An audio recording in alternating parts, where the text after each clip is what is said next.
नमस्कार दोस्तों, आपका हमारे YouTube चैनल इलेक्ट्रिकल मास्टर पर स्वागत है। आज आपको जानकारी दी जाएगी लेड एसिड बैटरी के बारे में। लेड एसिड बैटरी क्या है, इसकी वोल्टेज व लेड एसिड बैटरी की करंट कैपेसिटी, इलेक्ट्रोलाइट बनाने की विधि, लेड एसिड बैटरी को चार्ज करना, लेड एसिड बैटरी के भागों के नाम, लेड एसिड बैटरी में होने वाली खराबियां, वाहनों ट्रैक्टरों में बैटरी की जांच करना। अब मैं आपको बताऊंगा लेड एसिड बैटरी के बारे में। लेड एसिड बैटरी एक ऐसा डिवाइस है जो केमिकल एनर्जी को इलेक्ट्रिकल एनर्जी में बदलता है।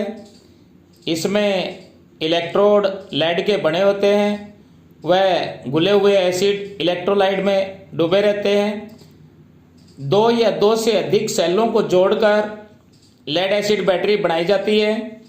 एक लेड एसिड बैटरी के अंदर अधिकतम ज़्यादा से ज़्यादा 6 सेल सीरीज में जुड़े होते हैं। इस प्रकार एक लेड एसिड बैटरी की वोल्टेज 12 वोल्ट होती है। इस बैटरी का आविष्कार गैस्टन प्लेंटी ने सन 1859 में किया था। ये बैटरी सबसे पुरानी है।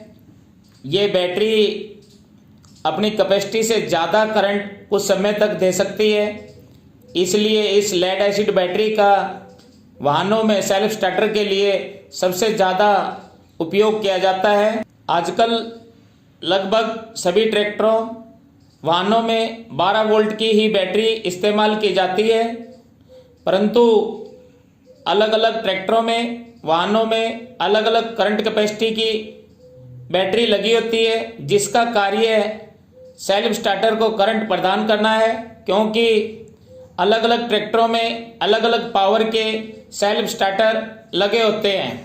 दोस्तों, अब मैं आपको बताऊंगा लेड एसिड बैटरी की करंट कैपेसिटी के बारे में। लेड एसिड बैटरी की करंट कैपेसिटी एम्पियर घंटा में होती है तथा बैटरी के प्रत्येक सेल में प्लेटों की संख्या व साइज व सेलों में इलेक्ट्रोलाइट की मात्रा पर निर्भर करती है। ज़्यादा होने पर ज़्यादा, अगर प्लेटें कम होगी, इलेक्ट्रोलाइट कम होगा तो बैटरी की करंट कैपेसिटी भी कम होगी। वाहनों में अधिकतम 12 वोल्ट 200 एम्पियर घंटा तक की बैटरी इस्तेमाल की जाती है। अब मैं आपको बताऊंगा इलेक्ट्रोलाइट बनाने की विधि। किसी कांच के बर्तन या बैटरी कंटेनर में पहले 2 भाग शुद्ध पानी लेंगे, फिर उसमें 1 भाग सल्फ्यूरिक एसिड H2SO4 1.8 ग्रेविटी का धीरे धीरे डालेंगे। फिर तैयार घोल को हम लगभग 3-4 घंटे ठंडा होने के लिए छोड़ देंगे। उसके पश्चात तैयार इलेक्ट्रोलाइट की स्पेसिफिक ग्रेविटी हाइड्रोमीटर के द्वारा मापेंगे, जो कि 1.220 होनी चाहिए। अगर कम हो तो थोड़ा सल्फ्यूरिक एसिड और डाल लेंगे, अगर ग्रेविटी ज़्यादा हो तो थोड़ा शुद्ध पानी और डालेंगे। इलेक्ट्रोलाइट बनाते समय एक सावधानी है। ये सावधानी है कि जब भी हम इलेक्ट्रोलाइट बनाएंगे तो इलेक्ट्रोलाइट बनाते समय शुद्ध पानी डिस्टिल्ड वाटर में ही सल्फ्यूरिक एसिड H2SO4 डालना चाहिए। कभी भी सल्फ्यूरिक एसिड के अंदर डिस्टिल्ड वाटर नहीं डालना चाहिए, अन्यथा दुर्घटना हो सकती है। दोस्तों, अब मैं आपको बताऊंगा बैटरी चार्जर द्वारा बैटरी को कैसे चार्ज किया जाता है। बैटरी के प्रत्येक सेल से सबसे पहले हमें वेंट प्लग हटाने चाहिए। बैटरी का नेगेटिव टर्मिनल बैटरी चार्जर के नेगेटिव टर्मिनल से जोड़ेंगे। बैटरी का पॉजिटिव टर्मिनल बैटरी चार्जर के पॉजिटिव टर्मिनल से जोड़ेंगे। बैटरी चार्जर की एसी सप्लाई को हम ऑन करेंगे। चार्जर में लगे एम्पियर मीटर को चार्जर में लगे सिलेक्टर स्विच के द्वारा आवश्यक करंट पर सेट करेंगे। बैटरी को चार्ज करने के लिए आवश्यक करंट बैटरी के एक सेल में जितनी नेगेटिव प्लेटें होती है उतने करंट से ही बैटरी को चार्ज करना चाहिए। बैटरी को चार्जिंग पर लगाने के पश्चात आवश्यक समय के बाद चेक करें। बैटरी को कभी भी ज़्यादा करंट से चार्ज नहीं करना चाहिए। अब मैं आपको बताऊंगा हाइड्रोमीटर से बैटरी के सेलों में इलेक्ट्रोलाइट की स्पेसिफिक ग्रेविटी चेक करना।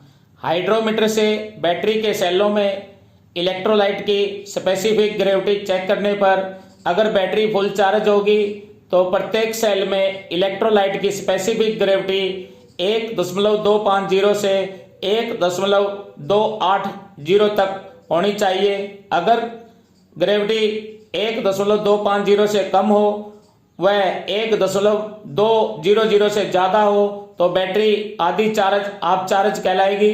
अगर स्पेसिफिक ग्रेविटी 1.200 से कम हो तो बैटरी बिल्कुल डिस्चार्ज कहलाएगी। अब मैं आपको बताऊंगा कि बैटरी के अंदर चार्जिंग व डिस्चार्जिंग के समय क्या क्या रासायनिक परिवर्तन होता है।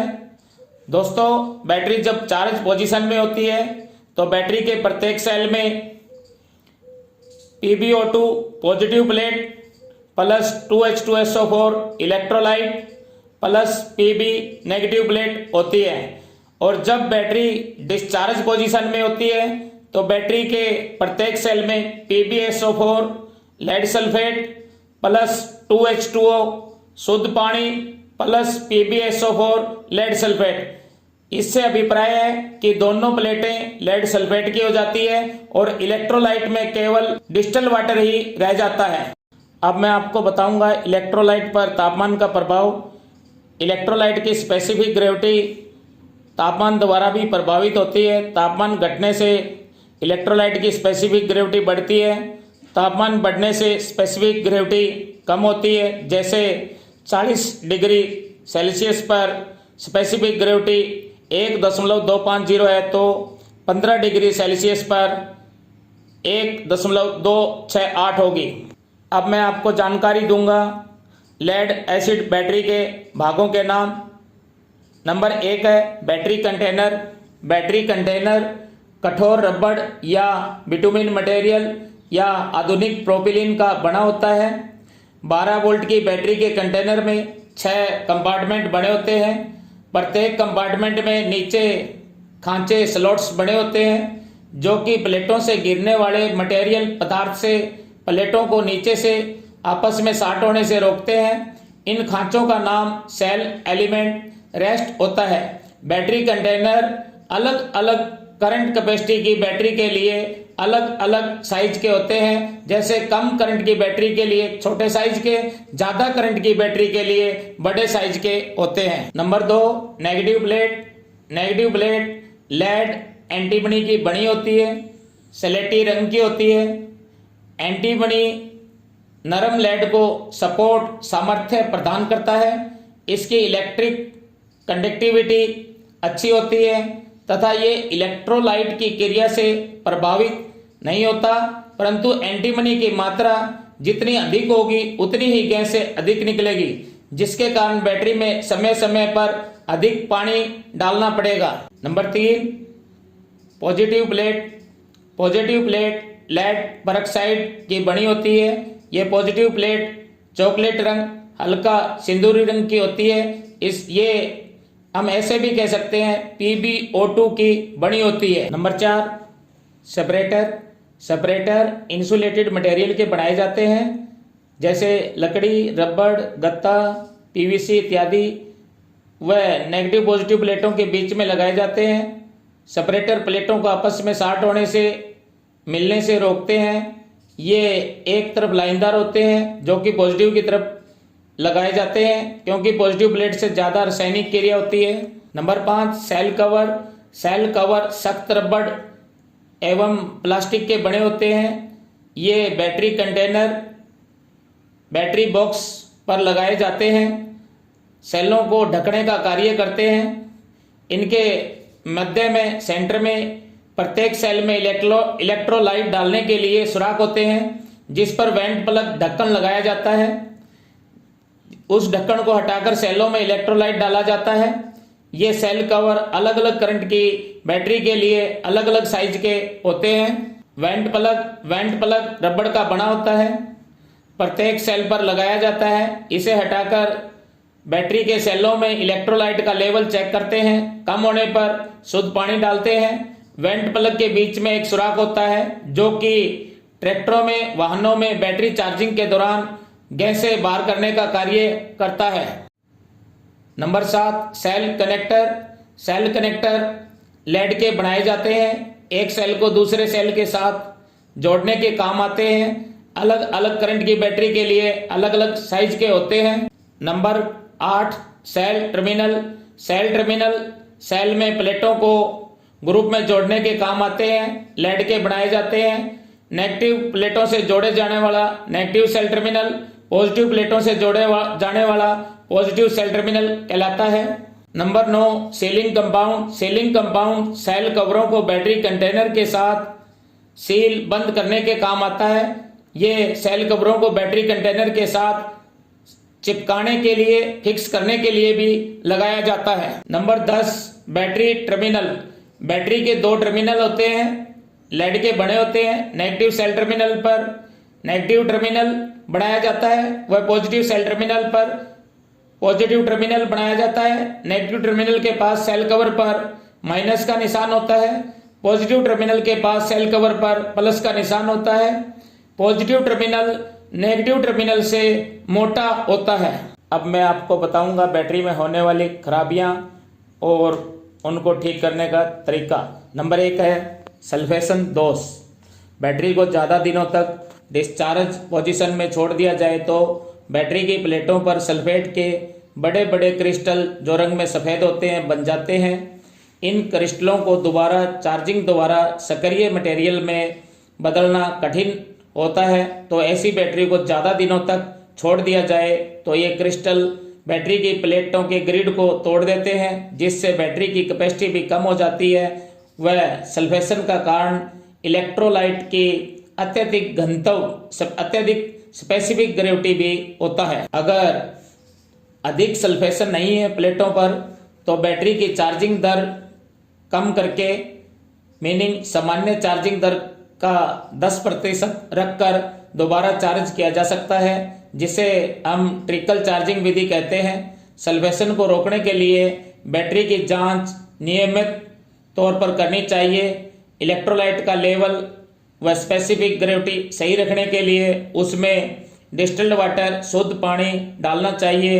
अधिक डिस्चार्ज बैटरी को कभी भी इस्तेमाल नहीं करना चाहिए। नंबर 2, सेडिमेंटेशन दोष।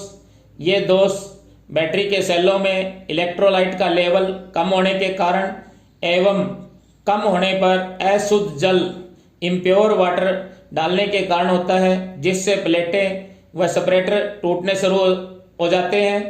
इससे बचने के लिए समय समय पर सेलों में इलेक्ट्रोलाइट का लेवल चेक करें। कम हो तो केवल डिस्टिल्ड वाटर, शुद्ध पानी ही डालना चाहिए। इलेक्ट्रोलाइट का लेवल बैटरी के प्रत्येक सेल में प्लेटों से 10 से 15 मिलीमीटर ऊपर तक होना चाहिए। नंबर 3, बकलिंग दोष। बैटरी को ज़्यादा करंट से चार्ज करने व लगातार ज़्यादा करंट लेकर डिस्चार्ज करने से होता है, जिससे बैटरी की प्लेटें गर्म होकर मुड़कर टूट जाती है। इसलिए आवश्यक करंट से ही बैटरी को चार्ज या डिस्चार्ज करना चाहिए। कभी भी बैटरी को ज़्यादा करंट से चार्ज नहीं करना चाहिए। नंबर 4, कोरोजन दोष। ये दोष ऑक्सीकरण के कारण व बैटरी टर्मिनलों पर कनेक्शन डिले होने के कारण होता है। इसमें बैटरी टर्मिनलों पर सफ़ेद व हरे रंग की डस्ट, गंदगी इकट्ठा हो जाती है, जिससे बैटरी सही चार्ज नहीं होती। वह आवश्यकता पड़ने पर आवश्यक करंट भी उपलब्ध नहीं करवा पाती। इस प्रकार के दोष को दूर करने के लिए बैटरी के टर्मिनलों पर गर्म पानी डालकर सूखे कपड़े से साफ करना चाहिए। वह टर्मिनलों पर कनेक्शन करते समय पेट्रोलियम जेली, वैसलीन ही लगानी चाहिए, कभी भी ग्रीस नहीं लगानी चाहिए। अब मैं आपको जानकारी दूंगा वाहनों में, ट्रैक्टरों में बैटरी की जांच कब और किस प्रकार करनी चाहिए। बैटरी को सप्ताह में 1 बार या ऐसे कहें 50 घंटे बाद जांच करना आवश्यक है। बैटरी के टर्मिनल हमेशा साफ होने चाहिए। टर्मिनलों पर कनेक्शन कभी भी लूज ढीले नहीं होने चाहिए। बैटरी के प्रत्येक सेल के वेंट प्लग का सुराख होल खुला होना चाहिए। बैटरी के प्रत्येक सेल में इलेक्ट्रोलाइट का लेवल कम नहीं होना चाहिए। कम होने पर केवल डिस्टिल्ड वाटर शुद्ध पानी ही डालना चाहिए। वह सेल को कभी भी ओवरफ्लो नहीं करना चाहिए। अगर हम डिस्टिल्ड वाटर डालते समय ओवरफ्लो करेंगे तो डालेंगे डिस्टिल्ड वाटर और बाहर आएगा इलेक्ट्रोलाइट, जिस कारण उस सेल की स्पेसिफिक ग्रेविटी कम होने के कारण वो सेल जल्दी डेड हो जाएगा, जिससे बैटरी जल्दी डेड होने का खतरा रहेगा। बैटरी को कभी भी ज्यादा दिनों तक डिस्चार्ज पोजीशन में ना रखें। ट्रैक्टर में बैटरी हटाते समय पहले नेगेटिव केबल हटाएं, फिर पॉजिटिव केबल हटाएं तथा बैटरी लगाते समय पहले पॉजिटिव केबल जोड़ें, फिर नेगेटिव केबल जोड़ें।